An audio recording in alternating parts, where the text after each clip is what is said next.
नमस्कार दोस्तों और स्टडी विद ज्ञान प्रकाश में आप सभी का हार्दिक स्वागत है। दोस्तों, अगर आप देश की किसी भी यूनिवर्सिटी में किसी भी कॉलेज में असिस्टेंट प्रोफेसर के तौर पर अपना करियर बनाना चाहते हैं या फिर पीएचडी में एनरोल होना चाहते हैं तो इसके लिए आपको एनटीए के द्वारा साल में 2 बार आयोजित होने वाली यूजीसी नेट परीक्षा में शामिल होना पड़ेगा।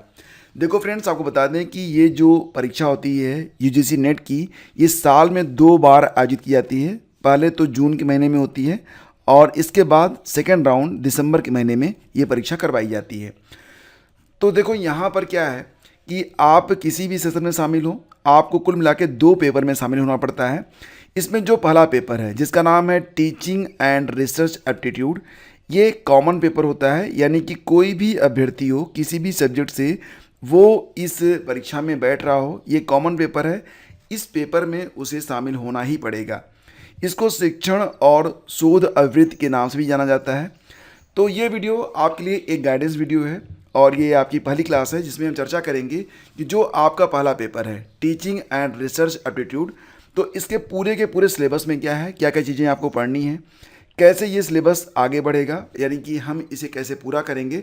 और जो इसका पहला चैप्टर है शिक्षण अभिवृत्ति, जिसको कहेंगे आप टीचिंग एप्टीट्यूड, तो टीचिंग एप्टीट्यूड में क्या क्या चीज़ें हैं, यानी कि इसकी समरी मैं आपको बताऊंगा। और आज से कुछ आपकी क्लासेस भी स्टार्ट हो रही हैं, तो ये सारी चीज़ें आपको बिल्कुल फ्री में मिलने वाली हैं। और ये वो कोर्स है जिसके लिए आपसे कुछ बड़े बड़े चैनल जिनका काफ़ी नाम है वो आपके लिए काफ़ी ज़्यादा पे मांगते हैं, यानी कि ये कोर्स अगर आप लेने जाएंगे तो लगभग आपके 8 से 10 हज़ार रुपये या 20 हज़ार रुपये तक भी आपको पे करना पड़ सकता है, लेकिन यहाँ पर ये पूरा कोर्स आपके लिए बिल्कुल फ्री है। दोस्तों, मैं बताना चाहूँगा कि ये परीक्षा मैं 2 सब्जेक्ट से क्रैक कर चुका हूँ, एजुकेशन और मैथ से। हालांकि मैथ की परीक्षा मैंने CSIR नेट से क्वालिफाई की थी, लेकिन यहाँ पर एजुकेशन के अंतर्गत ये परीक्षा मैंने क्रैक की हुई है। तो यहाँ पर मैं आपको बताना चाहूँगा कि यूजीसी नेट में जो पहला पेपर होता है उसको किस प्रकार से आप तैयार करें कि बहुत कम समय में आप इसकी तैयारी भी कर लें और अच्छे अंक भी ले आएँ और फाइनली एक बार में ही आपका फाइनल हो जाए। मतलब आपके लिए, आप जिसके लिए प्रयास कर रहे हैं वो चीज़ आपको हासिल हो जाए। आप JRF, असिस्टेंट प्रोफेसर या फिर PhD एडमिशन लें, जो भी आपका ऑब्जेक्टिव हो, उसके लिए आप इस परीक्षा को कैसे क्रैक कर सकते हैं कम समय में। हाँ, बशर्ते ये कि कंटिन्यूटी इज़ वेरी इंपॉर्टेंट। अगर आप कंटिन्यू नहीं रहेंगे तो इस क्लास का कोई बहुत मतलब नहीं बनता है। तो सबसे पहले तो आप लोग यहाँ पर कंटिन्यू रहिए। देखो फ्रेंड्स, सबसे पहले तो ये है कि हमें एग्ज़ाम पैटर्न को समझना बहुत ही इंपॉर्टेंट है। हालांकि नोटिफिकेशन के समय मैं आपको सारी चीज़ें बता चुका हूँ, लेकिन पुनः क्योंकि ये कोर्स के अंतर्गत है तो आपको बताना चाहूँगा कि अगर आप NTA UGC नेट की परीक्षा में शामिल हो रहे हैं तो अब मात्र 2 पेपर यहाँ पर कर दिए गए हैं। पहले ये 3 पेपर था, अब इसको घटाकर 2 पेपर कर दिया गया है। 2017 तक यह परीक्षा CBSE के द्वारा आयोजित होती थी, लेकिन अब ये परीक्षा NTA जो है आयोजित करवा रहा है, नेशनल टेस्टिंग एजेंसी। तो लगातार ये दोनों पेपर होते हैं, कोई भी गैप बीच में आपको नहीं मिलेगा और 3 घंटे के अंतर्गत दोनों ही पेपर आपको देने पड़ते हैं। कुल मिला के 180 मिनट, यानी कि 3 घंटे का आपको समय मिलता है। सबसे अच्छी बात ये यहाँ पर ये है कि आपकी कोई भी नेगेटिव मार्किंग नहीं होती है। एक प्रश्न अगर आप सही करते हैं तो आपको 2 अंक प्राप्त होते हैं। तो फ्रेंड्स, यहाँ पर बात कर रहे हैं हम पहले पेपर के बारे में। पहला पेपर जो कि कुल 100 अंकों का होगा, तो इसमें कुल मिला के 50 प्रश्न आपसे पूछे जाते हैं। देखो फ्रेंड्स, ये जो 50 प्रश्न हैं वो आपके अलग अलग 10 टॉपिक हैं, जहाँ से हर टॉपिक से 5-5 प्रश्न बनते हैं के आधार पर आपसे पूछे जाते हैं। और ये जो पेपर फ्रेंड्स, इसका नाम होता है टीचिंग एंड रिसर्च एप्टीट्यूड, ठीक है, और ये सभी के लिए कॉमन होता है। जो दूसरा पेपर होगा ये आपके सब्जेक्ट पर आधारित होगा। आपके सब्जेक्ट से कुल मिला के 100 प्रश्न आपसे पूछे जाएंगे। एक प्रश्न 2 अंक का, तो कुल 200 अंकों का ये पेपर मेरा होगा। लेकिन सबसे इंपॉर्टेंट ये है कि आपकी जो फाइनल मेरिट बनेगी फ्रेंड्स, तो फाइनल मेरिट के समय आपका पेपर 1 और पेपर 2 दोनों ऐड होकर, यानी कि 300 अंकों पर आपकी जो मेरिट होगी ये तैयार की जाएगी।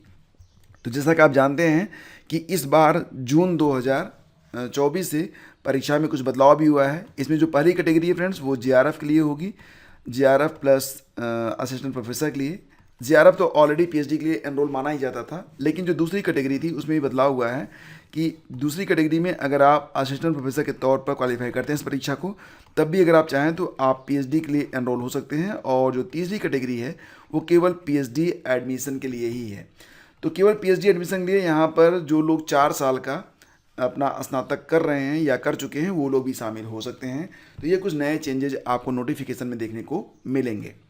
फ्रेंड्स, बात करेंगे अब पेपर 1 के सिलेबस के बारे में। तो यहाँ पर मैंने आपको बताया कि कुल मिला के मात्र 10 टॉपिक यहाँ पर हैं और यही 10 टॉपिक पढ़ के आप ये आसानी से 50 प्रश्नों के उत्तर दे सकते हैं।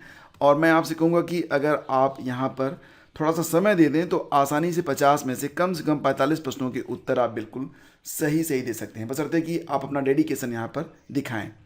तो जो पहला चैप्टर होता है फ्रेंड्स वो होता है शिक्षण अभिवृत्ति का, दूसरा चैप्टर है शोध अभिवृत्ति का यानी कि पीएचडी एप्टीट्यूड, रिसर्च एप्टीट्यूड इसे कहेंगे एग्जैक्टली, और तीसरा होगा आपका कॉम्प्रिहेंशन यानी कि बोध का, चौथा है कम्युनिकेशन यानी कि संप्रेषण का, इसके बाद है गणितीय तर्क यानी कि मैथमेटिकल लॉजिक एंड रीजनिंग पर आधारित भी प्रश्न होंगे, डाटा इंटरप्रिटेशन है, इसके बाद आईसीटी, ईवीएस और हायर एजुकेशन सिस्टम पर आधारित प्रश्न आपसे पूछे जाएंगे। हर टॉपिक से 5 प्रश्न बनेंगे, तो डेफिनेटली आपको थोड़ी सी मेहनत तो यहाँ पर करनी पड़ेगी, लेकिन ज़्यादा नहीं, थोड़ी सी मेहनत करके आप आसानी से इस पूरी परीक्षा में इतने अंक तो प्राप्त कर ही लेंगे कि जो आपका टारगेट है, आप अपने टारगेट से थोड़ा ऊपर ही रहेंगे, यानी कि जो भी आप सोच रहे हैं वो चीज़ें आपको प्राप्त हो जाएंगी। तो फ्रेंड्स, आगे बढ़ते हैं और पूरे के पूरे सिलेबस को समझने के लिए मैंने यहाँ पर 10 प्रश्नों का एक टेस्ट रखा हुआ है। यहाँ पर हर टॉपिक से, जैसा कि आप यहाँ पर देख रहे हैं कि जो भी टॉपिक आपके सामने हैं, हर टॉपिक से एक एक प्रश्न मैं आपके सामने रख रहा हूँ। इन प्रश्नों को हल करने से आपको पता चल जाएगा कि एग्ज़ाम में जो प्रश्न आएंगे वो किस लेवल के होंगे और किस आधार पर होंगे। साथ ही साथ इन प्रश्नों को हल करने से आप एक कॉमन अंडरस्टैंडिंग बना पाएंगे कि टॉपिक में क्या होगा। ठीक है, तो ये बहुत ही इंपॉर्टेंट है, इसको बहुत ही सीरियसली आप लोग अटेम्प्ट कीजिए। आपका उत्तर सही हो गलत हो कोई बात नहीं, लेकिन हर प्रश्न समझने का प्रयास आप लोग जरूर कीजिए। तो पहला क्वेश्चन है कि निम्नलिखित में कौन सा शिक्षण का मुख्य उद्देश्य है। टीचिंग एप्टीट्यूड के अंतर्गत ये प्रश्न बन रहा है। तो यहाँ पर 4 ऑप्शन है। पाठ्यक्रम के अनुसार सूचनाएं प्रदान करना, छात्रों की चिंतन शक्ति का विकास करना, छात्रों को टिप्पणियाँ लिखवाना, छात्रों को परीक्षा के लिए तैयार करना। बात यहाँ पर हो रही है शिक्षण के मुख्य उद्देश्य के बारे में। डेफिनेटली फ्रेंड्स, इसका जो आंसर बनेगा वो ऑप्शन बी होगा कि चिंतन शक्ति का विकास करना, यही होता है टीचिंग एप्टीट्यूड यानी कि शिक्षण का मुख्य उद्देश्य।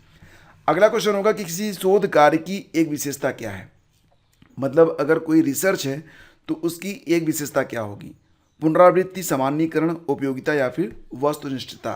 तो फ्रेंड्स, यहाँ पर बात हो रही है रिसर्च एप्टीट्यूड के बारे में और उसी पर आधारित ये प्रश्न है। तो यहाँ पर जो आपका उत्तर होगा वो ऑप्शन डी होगा। ठीक है, अगला क्वेश्चन है संगठन के अनौपचारिक संगठन को क्या कहा जाता है। तो अनौपचारिक संगठन मतलब ये होता है कि कुछ चीज़ें, जैसे कि आपकी जो ऑफिस होगी या फिर अगर कोई कॉलेज है उसमें जो टीचर्स हैं वो एक औपचारिक संगठन है, लेकिन कई बार जैसे कि चाय की दुकान पर बैठते बैठते भी कुछ लोगों के द्वारा एक अनौपचारिक संगठन बन जाता है।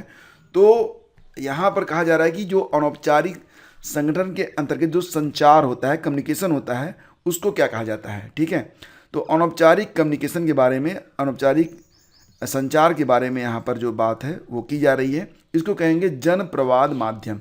ऑप्शन डी करेक्ट है। ईमानदारी सर्वश्रेष्ठ नीति है, आप जानते हैं honesty is the best policy ये कहा जाता है। तो ये जो कथन है ये किस प्रकार का कथन है। तो ये एक तथ्य है, मूल्य है, धारणा है या मूल्य पर निर्णय है। तो इसका उत्तर होगा ऑप्शन डी। आईसीटी, अब आईसीटी आपका टॉपिक है तो यहाँ पर प्रश्न कैसे पूछे जाएंगे, हो सकता है पूछ लिया जाए कि आईसीटी का फुल फॉर्म क्या है। तो डेफिनेटली इसका उत्तर आपको पता होगा, information and communication technology, option B. Bharat के किस प्रदेश में भूजल आर्सेनिक द्वारा संदूषित है। ये ईवीएस पर आधारित प्रश्न होगा। ईवीएस भी एक टॉपिक है, उस पर भी आधारित 5 प्रश्न आपसे पूछे जाएंगे। तो ऐसे ही प्रश्न बनेंगे एग्जाम में। आर्सेनिक द्वारा सबसे ज़्यादा जो प्रदूषित जल है वो कहाँ पर है, तो आपको पता ही है कि ये पश्चिम बंगाल है। अगला क्वेश्चन होगा कि सरदार सरोवर बांध किस नदी पर बना है। ठीक है, तो फ्रेंड्स यहाँ पर नर्मदा नदी आपका उत्तर बनेगा। और कौन सा वृक्ष है जिसमें औषधि गुण है, चीड़, टीक, नीम या फिर ऑक। उत्तर आपको पता है, ऑप्शन सी होगा। और भारत में तकनीकी शिक्षा नहीं मानी जाती है। ये हायर एजुकेशन सिस्टम पर आधारित प्रश्न है। तो जो तकनीकी शिक्षा होती है वो प्रबंध को, फार्मा को, हवाई यांत्रिकी को तो मानी जाती है, लेकिन मेडिकल को नहीं मानी जाती। ये हमारा उत्तर बनेगा ऑप्शन ए। और पूछ रहे हैं कि पंचायती राज संस्थाओं में महिलाओं के लिए कितना आरक्षण है। तो कुल सीटों का 33%, ऑप्शन बी इसका बिल्कुल करेक्ट है। तो इसी प्रकार के प्रश्न आपको एग्जाम में देखने को मिलेंगे और ये जो प्रश्न है इससे आपको टॉपिक को समझने में काफ़ी हेल्प मिलेगी। तो इसीलिए ये प्रश्न मैंने यहाँ पर रखा है शुरुआत में ही। ठीक है, अब फ्रेंड्स आगे बढ़ेंगे और बात करेंगे कि जो आपका पहला चैप्टर है शिक्षण अभिक्षमता, जिसको आप कहेंगे टीचिंग एप्टीट्यूड, इसमें क्या क्या आपको पढ़ना है, यानी कि इसकी समरी क्या है। तो फ्रेंड्स यहाँ पर सबसे पहले हम जानेंगे कि शिक्षण की जो प्रकृति होती है, यानी कि जो शिक्षा है क्या है, शिक्षण विधि क्या है, ये क्या मायने रखती है और किस प्रकार से ये जो शिक्षा होती है वो ग्रहण की जाती है और प्रदान की जाती है। बेसिकली शिक्षण की प्रकृति क्या हो सकती है वो हम जानेंगे। दूसरी बात है कि अध्येता की आवश्यकताएं क्या हैं। अध्येता का मतलब यहाँ पर क्या हो जाएगा, टीचर। ठीक है, तो टीचर की जो आवश्यकताएं होती हैं शिक्षा प्रदान करने के लिए वो क्या हो सकती हैं। शिक्षण को प्रभावित करने वाले कारक कौन कौन से हैं, जैसे कि जो माहौल होता है, जो फैक्टर्स होते हैं जो कि टीचिंग को प्रभावित करते हैं, वो कौन कौन से कारक हैं। शिक्षण की विधियाँ कौन कौन सी हो सकती हैं, शिक्षण सहायक सामग्री कौन कौन सी है, और इसका मूल्यांकन कैसे करेंगे कि आपने जो शिक्षण किया वो कितना प्रभावी रहा, उससे लर्नर ने कितना सीखा। तो इसके लिए इवैल्यूएशन इंपॉर्टेंट है, तो उसमें क्या क्या सामग्री प्रयोग में लाई जाती है, बस यही चीज़ आपको इस टॉपिक के अंतर्गत पढ़ लेना है। तो फ्रेंड्स अब आगे बढ़ेंगे तो आपका जो शिक्षण अभिक्षमता है इसमें सबसे इम्पॉर्टेंट टॉपिक है एजुकेशन एंड टीचिंग, यानी कि शिक्षा का अर्थ क्या है।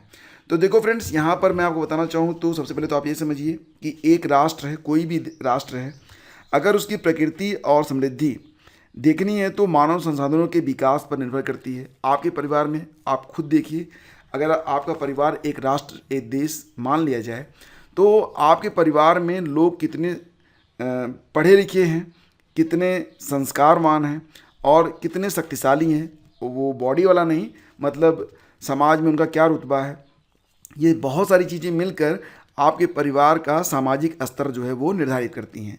इसी प्रकार से अगर मान लेते कि हमारा ही देश भारत है और दुनिया की जो आज तक बड़ी बड़ी प्रतिभाएं हुई हैं जिन्होंने पूरी दुनिया को बदल डाला है, अगर मान लो कि ये सारी प्रतिभाएं भारत में हुई होती तो भारत आज कहाँ से कहाँ होता है।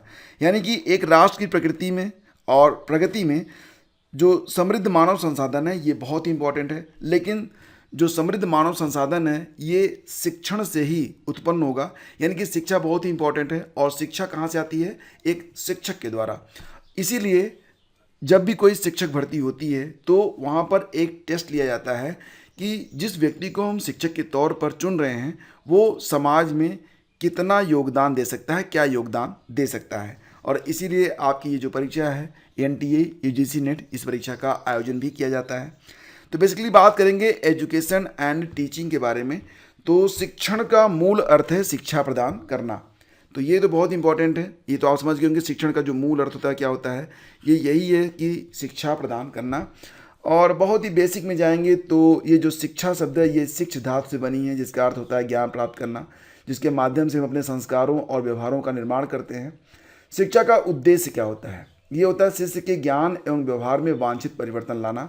जो परिवर्तन हम देखना चाहते हैं अगर वो हम ला पाए तो मानेंगे कि हमने जो शिक्षण किया वो बिल्कुल जो है मतलब उद्देश्यपूर्ण रहा। अब दोस्तों यहाँ पर शिक्षा का अर्थ क्या है। शिक्षा का अर्थ व्यापक और संकुचित दोनों अर्थों में लिया जाता है।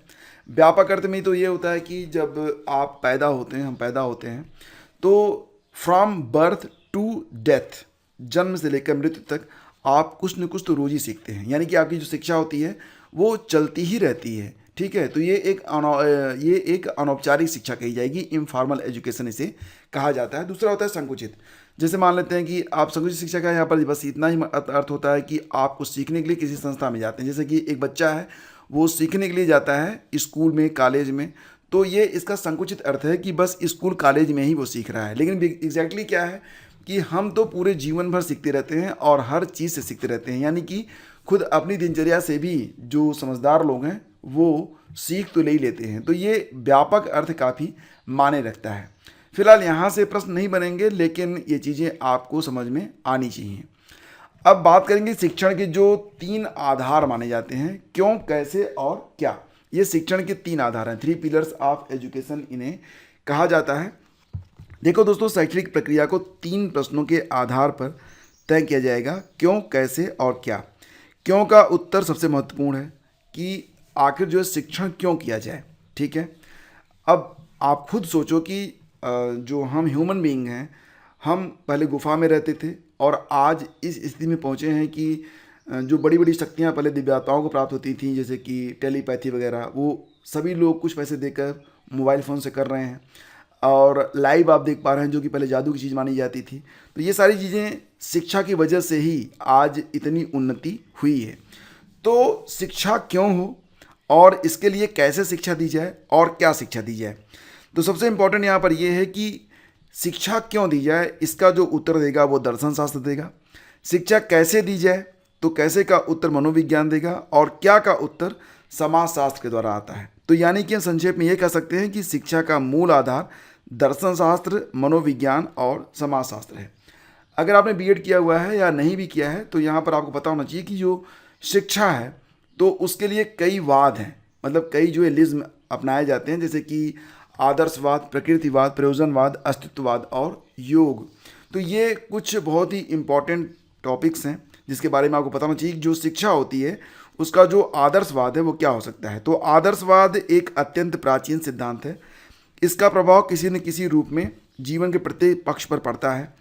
अरस्तु ने कहा कि शिक्षा का जो मूल उद्देश्य है वो व्यक्ति को नैतिक और बौद्धिक सद्गुणों का आधार बनाना है। बेसिकली ये जो आदर्शवाद है, अगर हम इसके बारे में बात करें फ्रेंड्स, तो यहाँ पर जो आदर्शवाद है ये आपके लिए जो मोरल वैल्यूज़ हैं उस पर आधारित है। ठीक है, तो जो हमारे मोरल वैल्यूज़ हैं, जैसे कि मोरल वैल्यूज़ आध्यात्मिकता, आत्म अनुभूति यानी कि सेल्फ रियलाइजेशन, आत्म अनुशासन यानी कि सेल्फ डिसिप्लिन, व्यक्तित्व का उन्नयन, पर्सनालिटी डेवलपमेंट, इसी पर ये बल देता है। तो संक्षेप में कहें तो ये जो शिक्षा होती है इसके लिए जो मूलभूत आधार है वो आपका रहेगा सत्यम, शिवम और सुंदरम। इसी पर आधारित जो शिक्षा है उसको हम कहेंगे आदर्शवाद। बात करेंगे प्रकृतिवाद के बारे में, तो दोस्तों इसमें प्रकृति को ही शिक्षक माना जाता है और पुस्तकीय ज्ञान पर कम बल दिया जाता है। बच्चा यदि वृक्ष पर चढ़ना चाहता है, आग से खेलना चाहता है, उसे करने दीजिए, वो हानि उठाएगा और फिर ऐसा नहीं करेगा।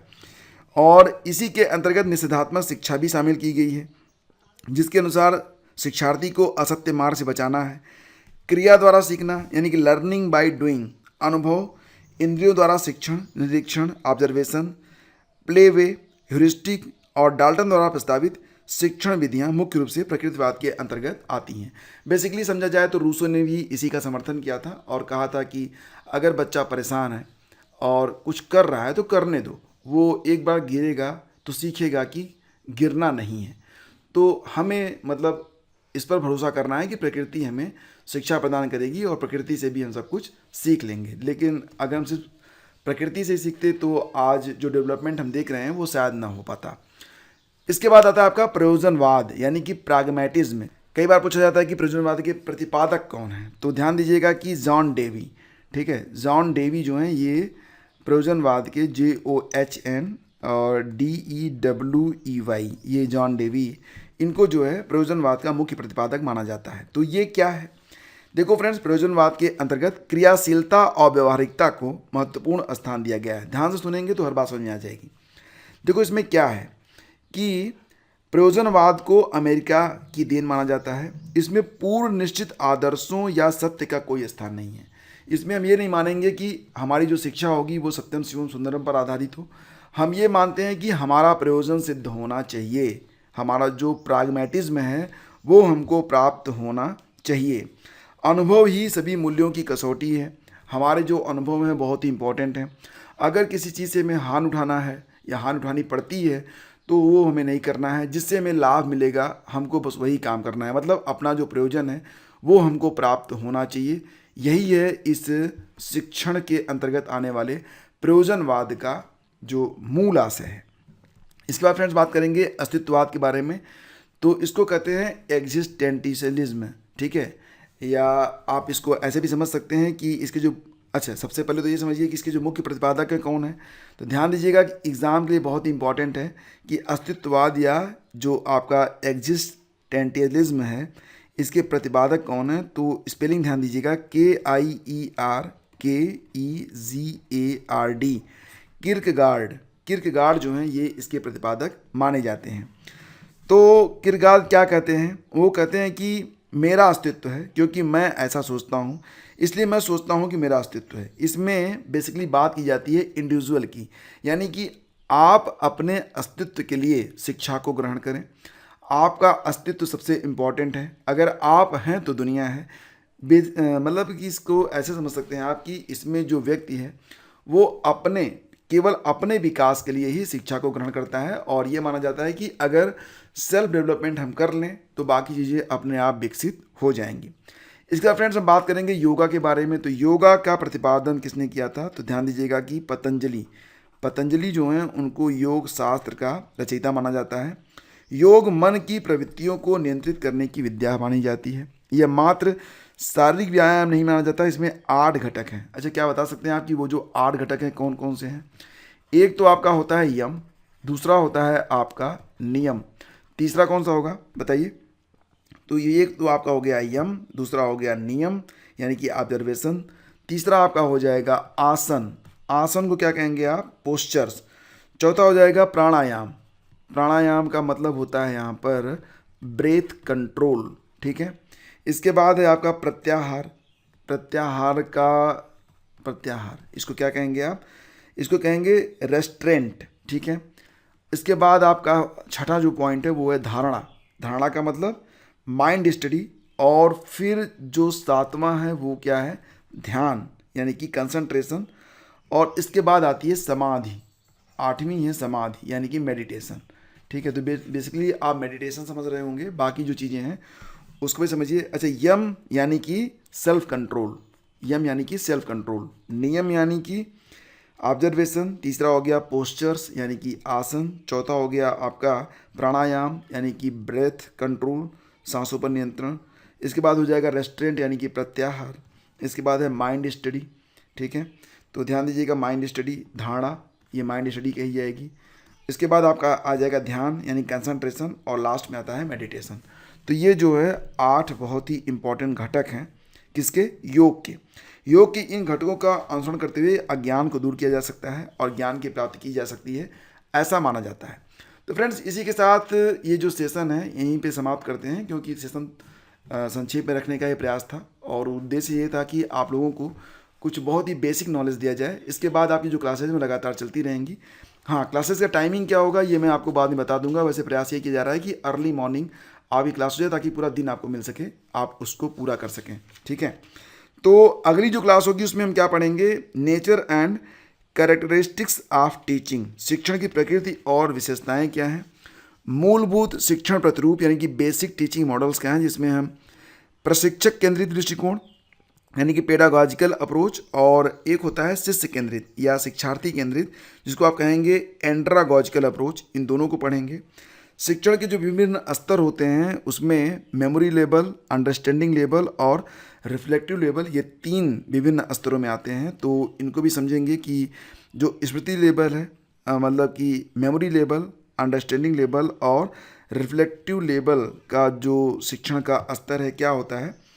साथ ही साथ ये भी जानेंगे कि पाठ्यक्रम, सिलेबस और पाठ्यचर्या क्या होती है। तो इतने टॉपिक कवर करेंगे हम अपने डे 2 में। तो वीडियो अगर आपको अच्छा लगा है फ्रेंड्स तो प्लीज़ आप इसे लाइक और शेयर जरूर कीजिएगा। और रेगुलर अपडेट्स पाने के लिए आप लोग हमारा जो टेलीग्राम चैनल है उसको भी ज्वाइन कर लें, क्योंकि कुछ चीज़ें मैं वहाँ पर लिख दिया करूँगा ताकि आप लोग विदाउट क्लासेस भी जान सकें कि शेड्यूल क्या है, क्लास में आज क्या पढ़ाया जा रहा है, क्लासेस कब होंगी। और व्यक्तिगत हमारा आपका जो संपर्क है वो बना रहेगा, बार बार आपको यूट्यूब ओपन नहीं करना पड़ेगा। तो बेस्ट अच्छा होगा कि आप हमारा जो टेलीग्राम चैनल है स्टडी विद ज्ञान प्रकाश को ज्वाइन कर लें। धन्यवाद। Please do like and share.